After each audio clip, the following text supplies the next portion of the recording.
papá, Horacio? Este es el papá de Horacio, exactamente. Este Bueno, es tu me pueden papá. decir. Y ese sea, soy yo. no, sí puedo ver. No se ha presumido, ¿eh? Pero me hizo operación LASIK. Ah. La recomiendo. Sí, aquí estamos, fíjate. Bueno, tío, historia. Historia. Bueno, recordar 35 años, podríamos decir de que es un tanto difícil, 35, 40, 45, 50 años. Yo lo que puedo recordar es de que mi hermano David Mauricio fue mi compañero, mi amigo más cercano durante toda mi niñez y parte de mi juventud. Al grado de que cuando yo me casé, sentí como que yo perdía a mi mejor amigo y él seguramente sintió que perdía a su mejor amigo, porque una cosa es muy distinta ser hermanos solteros y un hermano ya casado, en donde yo le hice un vacío muy grande y él también fue un vacío muy grande que yo tuve a partir del momento que yo estaba ya casado. Yo recuerdo a David, que era menor que yo 2 años y que naturalmente o fisiológicamente era más pequeño que yo, y así salíamos a jugar fútbol. Y en una oportunidad en que yo me enfermé de disentería por haber comido un chorizo crudo, dejé de jugar fútbol como 2 meses, y cuando volví a la cancha de fútbol a jugar con mi hermano, que generalmente jugaba en el equipo contrario al que yo jugaba y en la posición en donde nos íbamos a encontrar, y que yo disfrutaba mucho porque yo lo driblaba con facilidad y gran contento, de repente me encontré con un poste alto que era mi hermano, al cual yo le llamaba todavía Chiquilín, y le dije, bueno, vamos Chiquilín, vamos a jugar. Me dijo, ¿qué Chiquilín? Éntrale. Y entonces yo traté de pasarlo driblándolo con el balón, pero no fue posible, porque él ya había practicado mucho y yo había estado enfermo 2 meses, no había practicado, pero adicionalmente él había crecido, o sea, yo ya no me encontraba con unas piernas a las que yo estaba acostumbrado a enfrentar. Ahora esas piernas eran más largas, y si yo pasaba con el balón, bastaba que él estirara la pierna para alcanzarme. Recuerdo una vez muy significativa en que tratábamos de mostrar qué hermano era el más hábil. Y allá donde vivíamos, en la colonia Guerrero, colindaba con la estación de ferrocarril, y esa estación de ferrocarril estaba limitada por una barda hecha de tablones de madera que estaban encajados en la tierra y estaban afianzados con un alambre que las mantenía erectas. Pero los tablones eran más o menos de unos 10 centímetros de ancho. Y entonces me subía yo a esos tablones y los recorría yo caminando hacia adelante, y ya con tanta práctica también los hacía yo caminando para atrás. Y entonces yo retaba a ver quién podía hacer eso. Y mi hermano, que siempre era muy competitivo conmigo, trató de hacerlo, se montó en la barda, la barda esa bailaba, pero yo sabía qué tanto bailaba, cuál era la oscilación que tenía, que era muy poca. Pero entonces yo lo recorría rápido, pisando firme, y luego para atrás, y ya saltaba yo. Pues mi hermano se sube, empieza a caminar muy bien, pero en cuanto empieza a sentir de que le temblaban los tablones, él se detiene, y entonces la oscilación es desde luego que mayor. Y entonces él, por no caerse, no se prepara para lanzarse y caer de pie, sino que empieza a abrir las alas para como tratar de volar, y cae de boca, y se rompen los dientes. Y entonces cuando se levanta, empieza a escupir los dientes y yo me burlo diciéndole, pareces una ametralladora Thompson, estás escupiendo dientes. Bueno, eso me dejó señalado porque a él le molestó mucho esa burla que yo hice, pero pues yo la hice con esa crueldad que tenemos los seres humanos cuando somos niños y que no nos damos cuenta de las cosas que hacemos. Yo creo que es suficiente, porque si no, te tengo aquí hasta mañana. No más, Gordito, más. Bueno.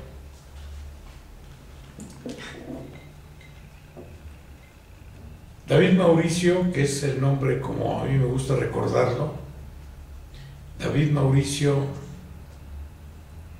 era sumamente alegre. David Mauricio tocaba muy bien la guitarra, cantaba muy bonito, era muy dicharachero, tenía muchas novias y era un hombre un muchacho muy alegre, y se daba fácil con las amistades, con los amigos y con las muchachas también. Yo trataba de cantar, porque mi hermano mayor tocaba el acordeón, mi hermano menor, David Mauricio, tocaba la guitarra, y yo tenía que tocar algo. Pero cuando yo me di cuenta de que yo no podía alcanzar la experticia o la práctica que ya tenía mi hermano David Mauricio en la guitarra, pues yo no aprendí sino nada más el tum ta ta tum ta ta tum ta ta tum ta ta tum tum tum tum tum tum tum ta ta tum tum ta tum tum, que es lo que él había aprendido inicialmente, pero ya después él hacía una serie de florituras, una serie de, porque ya sabía, y a cualquier canción él le cambiaba y le ponía algunos acordes bonitos. Y yo, por no competir, porque en todo competía con él, yo dije no, en esto no, porque yo no voy a alcanzarlo, vamos, porque en lo que yo avance, él ya avanzó muchísimo más, como efectivamente, y ya después se acompañaba ya haciendo el tarata tiri tiri tiri tata turuto tiri tirito para papá tarata tira tara pombo pururirarira ra ton ton ton ton ton ton ton turin ton ton con un cachito de cielo. O sea, ya cantaba, ya hacían las mismas acordes e introducciones que hacían los cantantes que habían hecho famosa esa canción, o los tríos, porque él se dedicaba más bien a cantar canciones para serenata. Alguna vez me enteré de que él se resintió mucho porque yo le volé una novia, y la verdad es que por más que yo he revisado en mi memoria, nunca pude saber cuál era la novia, porque tenía tantas que yo no podía saber. ¿Está bien? ¿Y qué hay de ese viaje a Cancún? No, que él se fue a Cancún. Mi hermano Oscar me contó que mi abuelo Fernando y mi abuela nos llevaron a Cancún. Y yo recuerdo eso. No a Cancún. No me acuerdo si era, no, creo que era Mérida. Y nos llevaron a un restaurante, bar, y es lo que yo recuerdo. Pero mi hermano Oscar me dijo que hay una razón detrás de por qué nos llevaron a ese bar o a ese restaurante. Y me dijo Oscar que lo que pasó es que mi papá David Mauricio trabajó como cantante en ese bar. Seguramente tú andabas en Caracas. Yo no estaba, yo no me enteré de eso porque yo no estaba. Supe que tu papá anduvo por Mérida, por Cancún, fue de los primeros que anduvieron por Cancún, cuando Cancún no era súper conocido, porque cuando él regresó con mucho sol y con los pies dañados de verde que le habían dado en la playa, o habían dado descanso algún tiempo, ¿no? Pero yo no me enteré de eso porque yo no vivía allá en México, pero sí me enteré de que él, y posiblemente como David Mauricio era muy platicador, pues él sí tuvo tiempo de platicarle a tu abuelo, Fernando, o a tu mamá, a Tere, por dónde había andado él, porque él se daba sus escapadas, debo decírtelo, ¿no? Él de repente desaparecía y se iba sin saber en dónde andaba, ¿no? Sin saber nosotros en dónde andaba, pero sabíamos que tarde o temprano iba a aparecer. Pues es muy fácil de que él hubiera cantado así yendo de aventurero en algún restaurante, o hasta inclusive con algún trío, porque él cantaba bien y era entonado.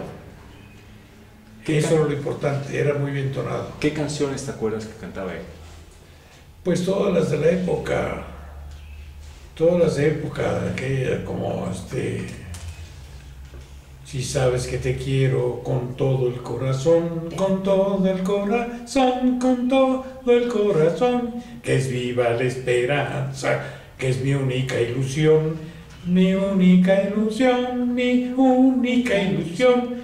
Ven para mis angustias con un poco de amor, con un poco de amor, que es lo único que ansía, que es lo único que ansía mi pobre corazón. Esa canción la cantaba mucho. Otras, pues todas las canciones de los Panchos las cantaba, las de Pedro Infante, las de Jorge Negrete, las de, sobre todo canción ranchera y boleros. Era lo que él cantaba, lo que se podía cantar con guitarra, ¿no? Y cosa curiosa, a él le encantaba dar serenatas, pero yo nunca lo acompañé a dar serenatas, y estoy recordando por qué, porque yo ya estaba casado, yo no andaba con él en eso, y en esos tiempos, o sea, a nosotros, mi matrimonio nos cortó la adolescencia, hablo yo de David Mauricio y yo, nos cortó la adolescencia porque nosotros la pasábamos muy bien porque andábamos juntos todo el tiempo, jugábamos fútbol juntos, boxeábamos juntos, en la escuela, en la calle, teníamos prácticamente los mismos amigos, ahí de la colonia Guerrero, donde nos veían como millonarios por el simple hecho de que vivíamos en casa propia, pero la casa propia era la de mi abuelo, de que éramos los millonarios porque mi papá tenía 3 automóviles, pero 2 eran taxis de alquiler que él los daba a Manuel y a Eusebio, que eran los choferes que manejaban los taxis, porque ahí en la casa, en el zaguán, el garaje de la casa, había muchas llantas nuevas que se envolvían en, ¿cómo se llama?, en unas tiras como de crepé, y se veían muy bonitas las llantas nuevas, vamos, no como ahora las ve uno totalmente encueradas, ¿no? Y es que por motivo de la guerra había escasez de llantas y escasez también, como vino la expropiación petrolera, escasez de gasolina para los automóviles. Entonces mi papá se las agenció para conseguir unos unos barriles de metal con una bomba que era una aspiradora, una bomba para surtir a los automóviles que tenía trabajando, ¿no? Pero por el hecho de tener automóviles, aunque fueran de alquiler, pero que tenían los automóviles, nos veían como millonarios. Y además de que mi papá, por un afán germanófilo, porque él admiraba mucho a los alemanes y tenía muchos amigos alemanes, nos vestían como alemanes, con esos pantalones bombachos, primero con pantalones cortos y con medias hasta casi llegar a la rodilla. Entonces parecíamos niños de las juventudes nazis, pero eso era raro porque no había razón de por qué andar en esa colonia así, ¿verdad? Después era con pantalones bombachos, como de golf, con pantalón hasta abajo de la rodilla, con un elástico y con medias. Entonces, pues decían que andábamos con pantalones guardapedos, porque se cerraban aquí y eso era para tratarnos como en forma despectiva, porque vestíamos distinto.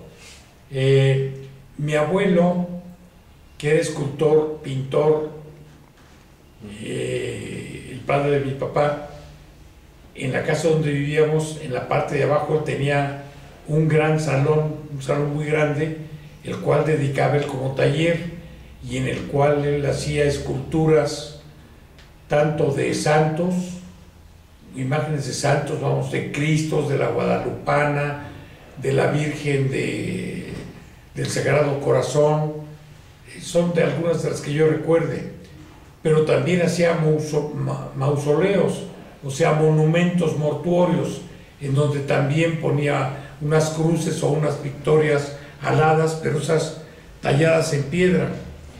Entonces mi abuelo hacía santos, pero como cuando nosotros estábamos muy pequeños hubo la Revolución Cristera, que nos alcanzó hasta a mi hermano Nacho y a mí. Yo creo que ya Davison ya fue bautizado en una iglesia, pero nosotros fuimos bautizados en la casa, en un altar que tenía mi abuelo. Uno de los cuartos lo convirtió en un altar y ahí iban las personas de mucha confianza, porque iba un sacerdote los sábados o los viernes a dar misa o a dar después el rosario, y entonces iban únicamente gente de confianza porque las iglesias estaban cerradas. Entonces mi abuelo dejó de exhibir o que se viera desde la calle las imágenes religiosas y dejó únicamente las imágenes que no tuvieran características religiosas, como santos o vírgenes, que iban a parar a iglesias, porque él trabajaba mucho para hacer esas imágenes, y que yo recuerde le pagaban a él con materiales o con terrenos, sobre todo por allá por Avenida Cuitláhuac, donde él construyó, hablo yo de mi abuelo, 3 o 4 edificios, de un hombre que no era arquitecto, de un hombre que no era ingeniero, de un hombre que no era albañil, era escultor. Y entonces esas casas él pretendía adornarlas con ventanas venecianas, con algunas arcos o columnas que nosotros les llamábamos equivocadamente fálicas, sin saber realmente ni siquiera lo que quería decir, ¿no?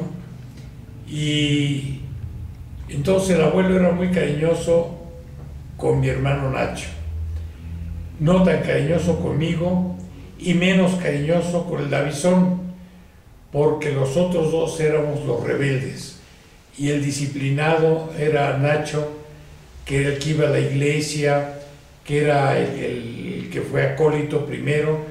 Después todos fuimos acólitos, todos fuimos de los mensajeros de María o algo de María, de la Asociación Mariana de Jóvenes, no la Asociación Cristiana, no el YMCA, no, era la Asociación Mariana de Jóvenes. O sea, nosotros éramos niños marianos que custodiábamos a la Virgen María, y nosotros asistíamos a la iglesia porque mis abuelos eran muy mochos, pero muy mochos. Entonces teníamos que ir a la iglesia. Y recuerdo lo competitivo que era con mi hermano David Mauricio, de que estando allá en la iglesia, en las clases de catecismo, nos enseñaron a hacer sacrificios, de que algo que a ti se te antojara, pues tú te te privaras de eso, o sea, no lo hicieras, tanto fuera una comida o un juego o pasear por alguna parte, no lo hicieras y ese iba a ser un sacrificio. Entonces, en ese afán competitivo, el Davison, que asistía junto conmigo a los cursos marianos, dijimos, bueno, va a ser una competencia entre tú y yo, a ver quién hace más sacrificios.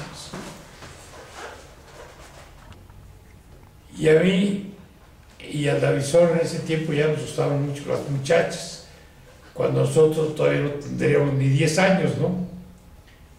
Pero entonces, el primer día le dije al Davison, bueno, ¿y cuántas llevas tú de sacrificios? Y él me dijo, no, pues a mí yo llevo apenas 3. Yo dije, 3, no, hombre, yo ya llevo 14 o 17, pero ¿cómo es posible tanto? Mira, es que fulanita de tal que me gusta tanto, pues yo paso por su casa y la veo y es para mí un, ¿cómo se llama? Placer. Una gratificación y un placer muy grande. Entonces, si yo no la veo, entonces ya no es, ¿cómo se llama? Ya no es un sacrificio, ya es un sacrificio. El no verla es un sacrificio. Me gustan tales dulces, las trompadas, que es el nombre que le llamaban a un tipo de dulce que era muy duro. Pues yo veo la trompada, pero pues no me la como y pienso ya es otro sacrificio. Y así llevo yo 14. Al día siguiente, cuando dijimos, bueno, ¿y cuántas llevas tú? ¿Y cuánto llevo yo? Ya el Davison llevaba 57 sacrificios porque le había pasado como 12 veces frente a una tienda donde trabajaba una muchacha, y él contaba un sacrificio por cada vez que le había pasado frente a la puerta. Entonces me ganó. Mencionando ese estanquillo o esa tienda o miscelánea, recuerdo de que esa muchacha era, junto con la mamá, la que atendía ahí en el mostrador.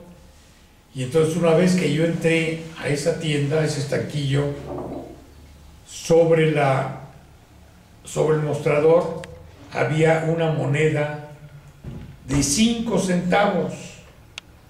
Y entonces yo le pedí a la niña, la jovencita, que me diera un chicle que costaba 3 centavos. Entonces, pues ella me trajo el chicle y cuando me lo dio así, yo lo único que hice fue mover la moneda de 5 centavos que había ahí hacia adelante, hacia dársela a ella, y ella me buscó un vuelto para darme 2 centavos de vuelto. Y entonces desde atrás la mamá le dice, Eugenia, te he dicho que en cuanto te paguen, guardes tú inmediatamente el dinero. Yo dejé el chicle, el vuelto, los 5 centavos y salí y jamás volví a ese estanquillo. O sea, me dio una vergüenza, pero para toda mi vida, el que me hubieran pescado haciendo ese chanchullo de quedarme con, o sea, de no pagar, de robar. O sea, y eso lo he recordado tantas veces en mi vida, que con esto creo que hacemos un paréntesis anecdótico. Gracias.